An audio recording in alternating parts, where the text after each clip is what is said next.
Salut tout le monde, c'est Guillaume de la chaîne Ranodax, j'espère que vous allez bien et aujourd'hui, nouvelle vidéo. Et non, vous ne rêvez pas, vous avez bien lu le titre, j'ai acheté deux PC portables aux enchères pour seulement 40 €. Mais avant de vous montrer ces deux ordinateurs portables là, je vais tout simplement vous raconter leur histoire, ensuite on va explorer les ordinateurs et ensuite on va voir du coup s'il y a de la casse et s'il y a de la réparation à faire et si pourquoi pas on peut en retirer après un bénéfice en faisant 2-3 petits calculs.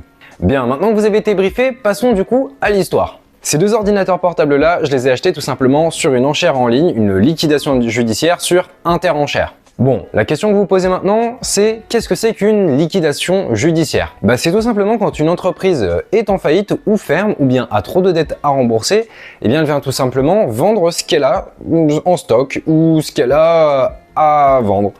Donc ça peut être des bureaux, ça peut être des meubles, ça peut être leur propre matériel informatique et ça peut être aussi par exemple leur stock, leurs produits, leurs matières premières parfois.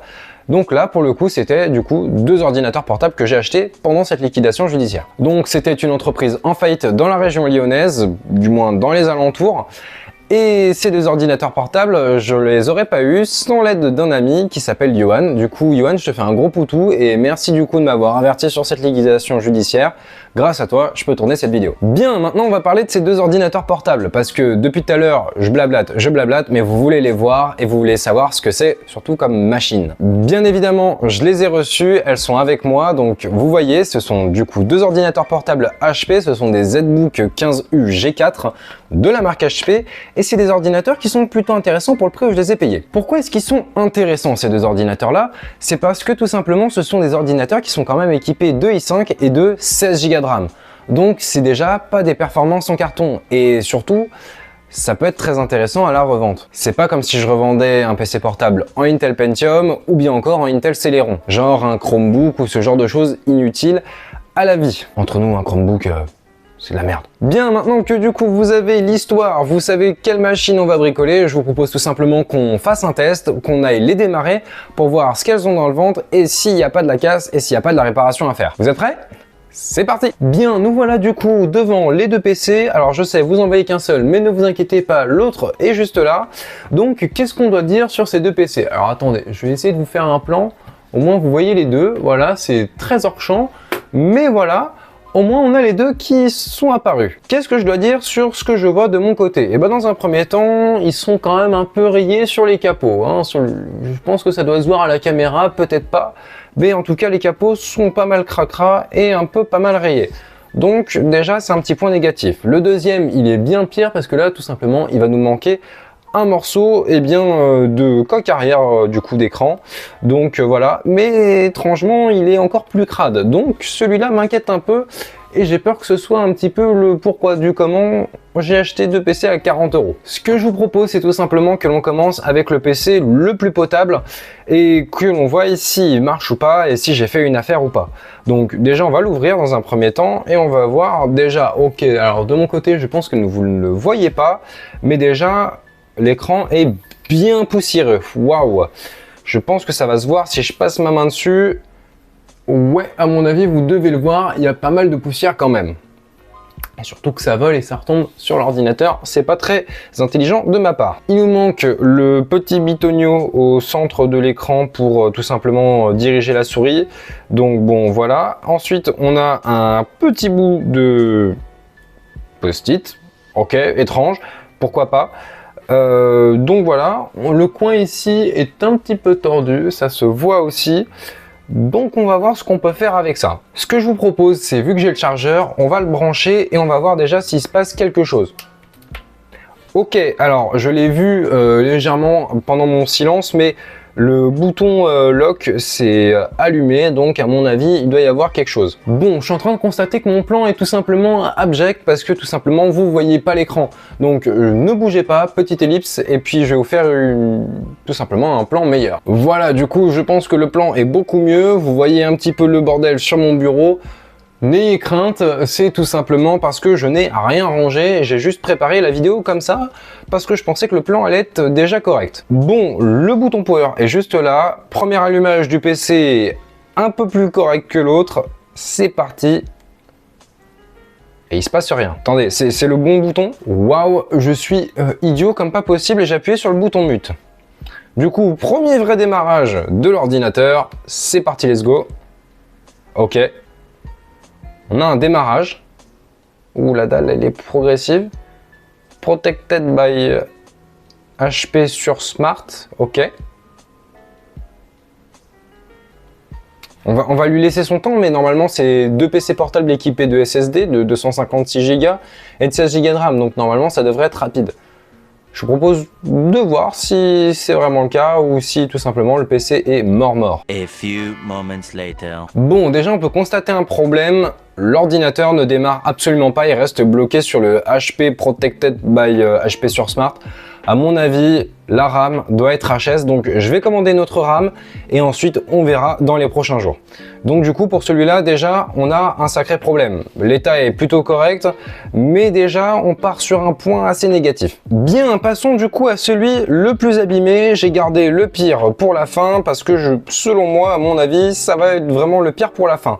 Donc déjà si on ouvre, et bah ma grande surprise, déjà l'intérieur il est déjà un peu mieux et il est un peu mieux en meilleur état. Et par contre celui-là est équipé d'un i7.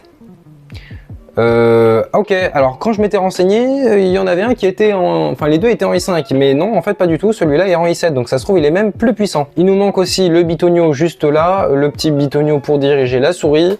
Sinon au niveau esthétique, le clavier semble, le PC semble déjà être un peu mieux et un peu plus correct. Mais il faut quand même prendre en compte que tous les carénages sont abîmés. Là on a des rayures, là aussi, là aussi, là aussi. Mais le pire, ça reste quand même l'écran qui est quand même déjà bien fracturé, comme on le voit. Bon, pareil que pour l'autre, je vous propose que on le branche, on voit ce qui se passe. Déjà, on a la LED qui s'allume juste là au niveau du Shift Lock. Je vous propose qu'on appuie sur le bouton, donc démarrage du PC le moins ouf. C'est parti, let's go. Ok, écran noir, Protected by HPC sur Smart, comme l'autre. Et là, on a un boot Windows. On a déjà un premier boot Windows. Donc déjà, c'est un boot Windows 10.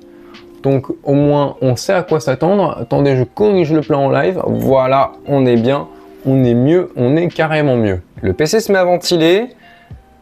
Il est un peu lent, il se met à ventiler de plus en plus fort quand même. Hein. En tout cas, il doit démarrer, il est juste très lent.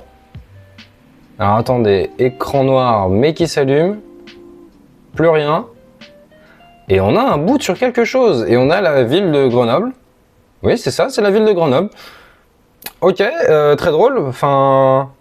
Ok, oui, je sais que vous vous dites comment j'ai reconnu la ville de Grenoble parce qu'il y a le télésiège, voilà, et puis c'est pas loin de chez moi aussi, donc bon, voilà, vous m'avez compris. Donc, je suppose qu'il va y avoir un mot de passe. Ok, il n'y a rien. Et on a un mot de passe, et on a même le prénom de l'ancien utilisateur que je vais flouter.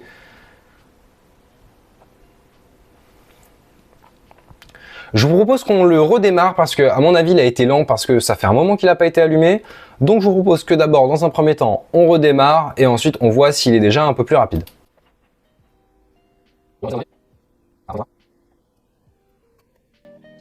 Et il est bien plus rapide après un deuxième redémarrage. Donc, à mon avis, c'était juste qu'il n'a pas été redémarré depuis un moment. Donc, on va l'arrêter. Bien, qu'est-ce qu'on doit tirer comme conclusion de ce qu'on a vu déjà depuis le début? Eh ben, on a un ordinateur sur deux qui est fonctionnel entre guillemets. Le premier tout simplement, eh bien, il fonctionne, il est juste un petit peu lent parce que ça fait un moment qu'il n'a pas redémarré à mon avis. Donc, c'est en plus le pire, c'est que c'est celui avec l'écran le plus pété. Je ne sais pas si vous le verrez au plan, au pire, vous inquiétez pas, je vous le remontre si vous ne l'avez pas vu. Voilà, le coin bien pété. Et ensuite, on a le deuxième qui lui est dans un état plutôt correct, mais il se passe rien quand on le démarre. Moi, je parierais sur un problème de RAM. Donc, ce que je vais faire, parce que la plus grande maladie sur ces genres d'ordinateurs-là, que ce soit les PC portables en général, bon, on va faire un pari. Je pense qu'à mon avis, c'est pas la carte mère qui est morte. Selon moi, ça doit être la RAM.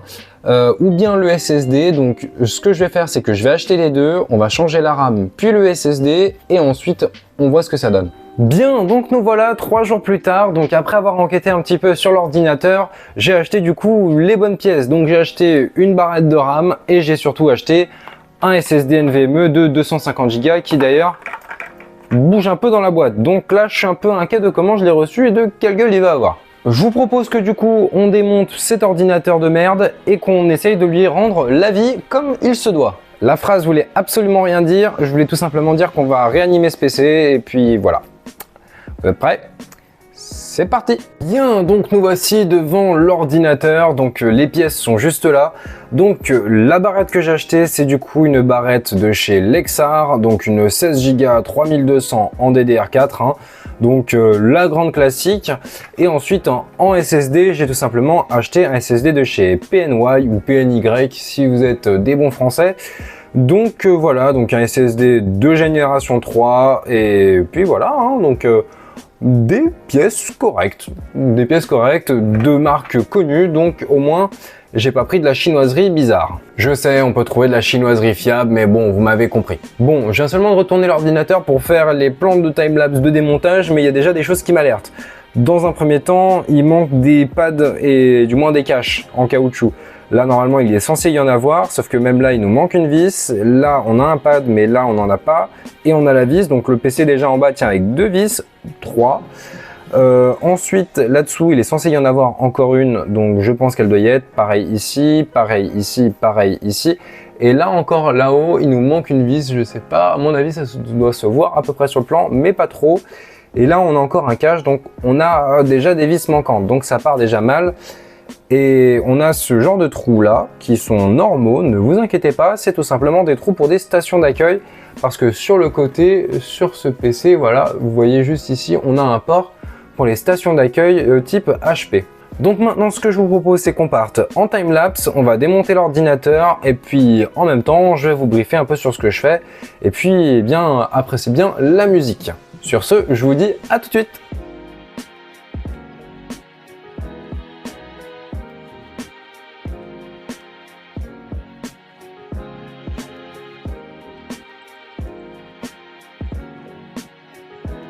Bien, donc pour démonter cet ordinateur là, je vais utiliser du coup un tournevis cruciforme et du coup on commence directement après avoir retiré les caches par tout simplement dévisser les vis.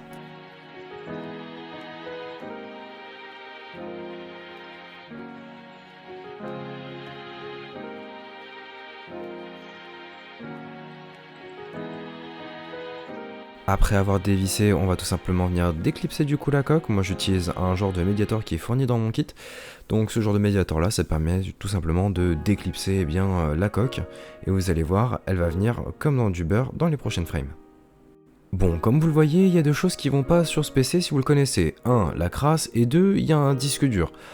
Moi, quand j'avais regardé sur d'autres tutos de démontage ou même sur des renseignements, il n'y a pas de disque inclus, donc réflexe numéro 1, je retire la batterie, et réflexe numéro 2, je vais venir checker le disque dur. Et là, comme vous allez le voir, à ma grande surprise, boum, disque dur PNY de environ 960 Go, donc c'est pas dégueu, c'est quand même un disque dur 1 Tera gratos, donc je vais le remettre du coup dans le PC, et puis au moins le PC aura déjà un petit boost et un petit avantage. Après avoir remis le disque dur, ce que je vais faire, c'est que je vais tout simplement sortir la nouvelle barrette. Spoiler alerte, elle ne va pas marcher parce que la clock speed est un peu trop grande, mais je vous laisserai avec les images de ma réaction en vidéo. Du coup, je viens aussi changer le SSD, du coup comme vous voyez qui n'était pas du tout correctement installé dans la boîte, et d'ailleurs dans la boîte il n'y avait rien du tout, donc je soupçonne le disque dur d'avoir déjà été utilisé. On revisse la batterie. On essaie de nettoyer un peu le ventilo pour les tics, mais comme vous allez le voir, je vais très vite abandonner, et on vient remettre le cache, et on va revisser tout ça.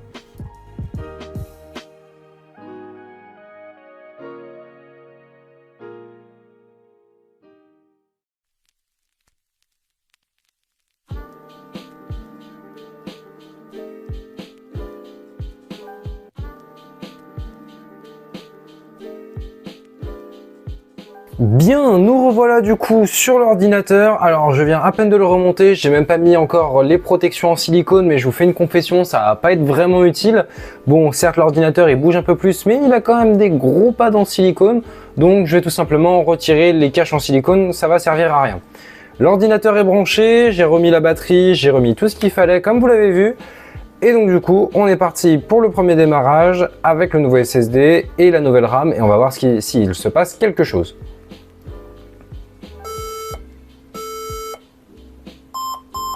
Ok.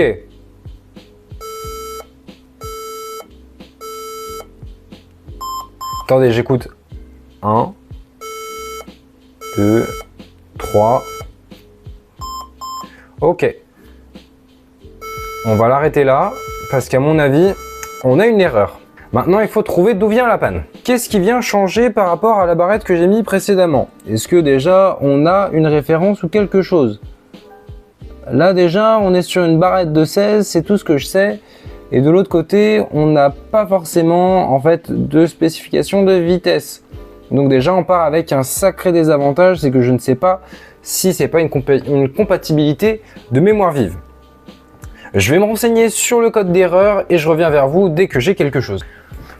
Bon, là il semblerait qu'on ait quand même un problème. Comme vous l'avez entendu, l'ordinateur a fait 3 bips longs, 2 bips courts et après m'être renseigné grâce à ChatGPT, j'ai tout simplement compris que le problème venait de la RAM. Parce que tout simplement, je me suis renseigné, l'ordinateur prend des barrettes en 3133 et ça passe pas, malgré que j'ai mis une 3200.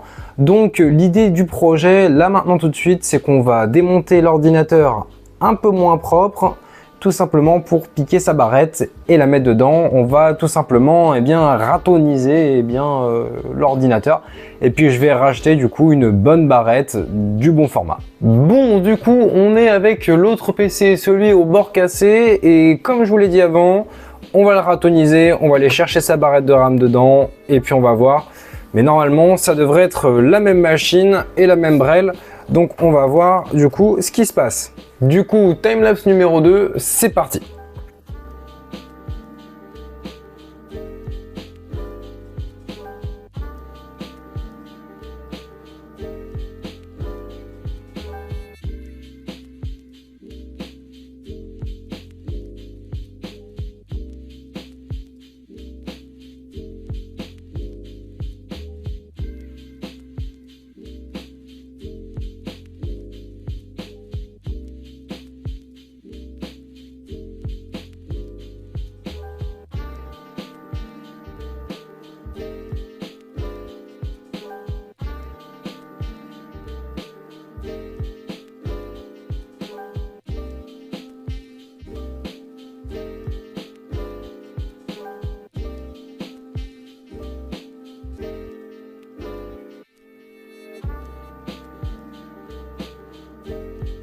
Bien, la nouvelle RAM a été montée, l'ordinateur est branché, l'ancien ordinateur un peu moins en bon état a été ratonisé.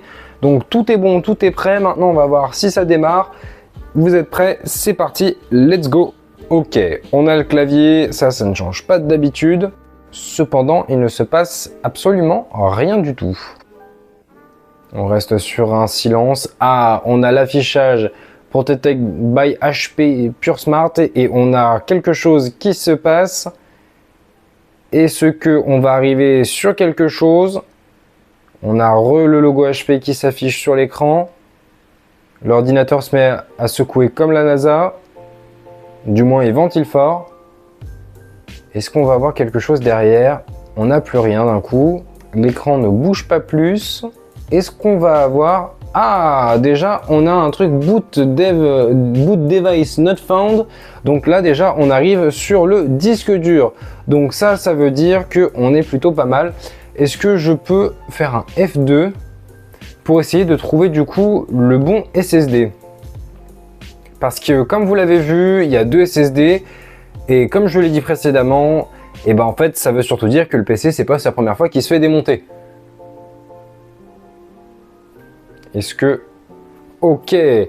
Alors, languages, memory test. One eternity later. Ah, super. J'arrive du coup sur le fameux BIOS que je voulais atteindre. Et maintenant, je voulais voir du coup les informations système et savoir ce qu'on avait dedans. Donc du coup, ces fameux ordinateurs, ce ne sont pas des i5 comme j'avais lu, mais des i7 7500 cadencés à 2,7 GHz, ce qui est plutôt correct. La mémoire RAM a bien été détectée du coup sur celui-là. J'ai quelques infos en plus. Est-ce que si je fais échappe, ouais. Est-ce que je peux avoir tout simplement maintenant du BIOS Setup? Ouais, je peux avoir le BIOS Setup et j'aurais voulu chercher dans Advanced si je pouvais trouver le XMP pour voir si je pouvais pas le désactiver. Et si vous m'entendez parler là maintenant tout de suite, c'est que vous avez deviné que bien évidemment je ne l'ai pas trouvé parce que tout simplement on ne peut pas le désactiver sur le BIOS de ce PC portable. Car oui, c'est logique, tout simplement les entreprises viennent le brider pour qu'on puisse tout simplement pas overclocker leur PC, voilà. Donc ce que je vais faire, c'est que je vais carrément couper la cam, je vais aller faire mon installation de Windows et je vous reprends juste après pour vous expliquer tout ce qui s'est passé de manière précise. Bien, donc nous revoilà quelques heures plus tard, on est environ 3-4 heures plus tard, et d'ailleurs ça fait 1h30 que je cherche mon texte. Enfin bref, j'ai fini les deux ordinateurs hors cam. Je sais, vous êtes déçus, j'ai fini les deux ordinateurs hors cam, mais maintenant on va parler aussi un peu argent, vous allez voir. Alors, j'ai fini les deux ordinateurs hors cam, entre grosses guillemets, en réalité j'en ai fini qu'un seul. J'ai fini celui un peu plus potable, tout simplement parce que j'ai réinstallé Windows dessus, j'ai fait toutes ces mises à jour, donc celui-là est prêt de chez prêt. Ensuite, j'ai du coup tout simplement refermé l'ordinateur avec le coin pété, donc on va parler de celui-là.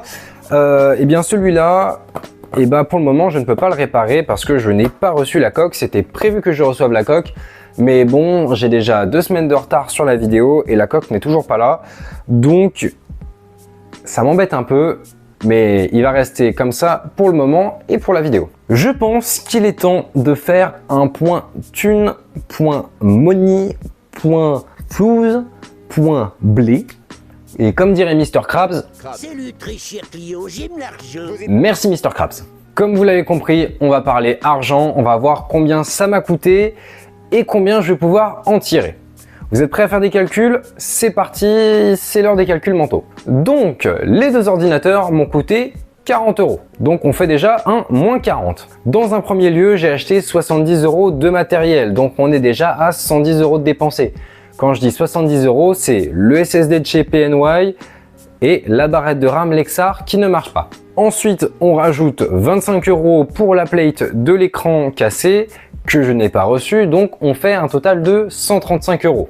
Donc déjà, on a 135 € de perdu. Mais il va falloir aussi rajouter 40 € pour une autre barrette de RAM. Donc on est déjà à 175 € de perdu. Du moins pour une barrette de RAM fonctionnelle et de la bonne vitesse pour pas qu'on s'embête. Enfin bref, on a eu le négatif. Maintenant, on va voir le positif. On va commencer du coup avec celui que vous avez vu pendant 90% de la vidéo, le donneur d'organes. On va parler du PC plus ou moins entier. Ce PC là, vous savez quoi, je vais le garder avec moi comme ça. Ce PC là, eh bien... Ah mais il tourne encore. Bon attendez, je vais l'éteindre. Du coup, je disais avant d'être interrompu par le PC qui me soufflait du vent dans la gueule. Ce PC là, du coup, ça va être le PC sur lequel on va pouvoir tirer le plus de profit. On va pas se le cacher, c'est le meilleur, c'est le plus potable, c'est le plus viable malgré ses petits défauts et ses petits cornures un peu abîmés. Quand je dis cornures, c'est les coins. Du coup, comme vous l'avez constaté dans le PC, c'est pas la première fois qu'il se fait démonter, donc à mon avis, il y a déjà eu un changement de batterie. La batterie avait pas la même gueule que celle dans l'autre, je trouve. Donc à mon avis, c'est pas la première fois, donc à mon avis, la batterie doit être plus ou moins neuve. Ensuite, comme on l'a pu le constater, il y a aussi un SSD de 1 Tera en plus, donc on peut ajouter ça aussi en bonus. On va voir combien je peux ajouter de bonus. Sachant que le PC, du coup, a un SSD tout beau tout neuf, une barrette de RAM fonctionnelle, et un SSD en plus, et il a eu aussi un bon nettoyage et une petite pâte thermique en plus, hors caméra. Donc le PC, je pense pouvoir le revendre 170 €. Les prix sur le marché sont environ de 250 à tout simplement 300 €, sauf que soyons réalistes, les prix comme ça, c'est des prix qui sont trop gonflés pour de l'informatique. Les gens pensent trop que l'informatique se revend aussi cher qu'ils l'ont acheté. Bon, je sais, c'est un ordinateur qui se vendait 1000 €. Mais faut qu'on soit réaliste, l'ordinateur il n'est pas tout neuf, il n'est pas tout jeune, il n'a pas toutes les pièces d'origine et il a aussi eu son temps d'utilisation. Donc à mon avis, je peux le revendre 170 €. Ensuite, venons du coup sur le PC avec le coin pété. Celui-là, je vous avoue que je sais pas trop. Parce que s'il avait sa backplate, on aurait pu le revendre un peu plus cher. Je pense qu'on aurait pu le revendre déjà 30 € plus cher du prix que je vais vous annoncer. L'ordinateur, il lui manque qu'une barrette de RAM pour le moment, donc si on rajoute la barrette de RAM que j'ai déduit déjà dans la somme, à mon avis, celui-là, il pourrait partir pour environ 120 €. Même chose là aussi, il est rayé, il a les coins pétés, il est pas tout jeune. Et soyons réalistes, c'est pas un PC de compète non plus. En réalité, si quand même, parce que c'est quand même 16 Go de RAM. Faut qu'on se le cache pas, et c'est aussi un i7. Donc, si on additionne 170 € et 110 € comme je vous l'ai dit, si c'est le bon chiffre que j'ai dit avant, on obtient un total de, j'ai trop la flemme de calculer, 280 € en réalité, j'ai calculé. Donc 280 €, mais il faut compter quand même déjà le moins 175, et donc du coup là, j'ai vraiment la flemme de calculer. Vous avez le résultat final du bénéfice qu'on fait. Bon, c'est une petite somme, on s'en sort quand même un peu gagnant, mais avant, va falloir que je finisse les PC hors cam et après cette vidéo. Donc j'ai encore du pain sur la planche après cette vidéo, après ce tournage, après ce montage et après cette publication.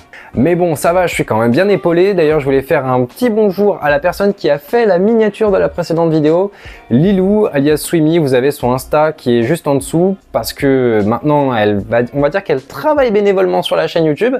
Donc merci Lilou de nous faire des si belles miniatures pour le moment. Et puis je pense que si la chaîne grandit, si ça devient une entreprise, si ça devient une grande chose, peut-être qu'on l'engagera en tant que monteuse, cadreuse, miniaturiste. Je ne sais pas comment ça se dit. Elle sait et elle va sûrement me reprendre en privé. Voilà les amis, c'est la fin de cette vidéo. J'espère qu'elle vous aura plu. Je voulais encore dire un grand merci à Johan sans qui la vidéo n'aurait pas été possible si je n'avais pas eu l'info pour cette liquidation judiciaire. Je vous fais des gros bisous, n'hésitez pas à vous abonner, à activer la cloche et si vous avez des petites choses à me dire en commentaire, n'hésitez pas, je serai ravi de vous entendre. Sur ce, je vous fais des gros bisous, ciao ciao!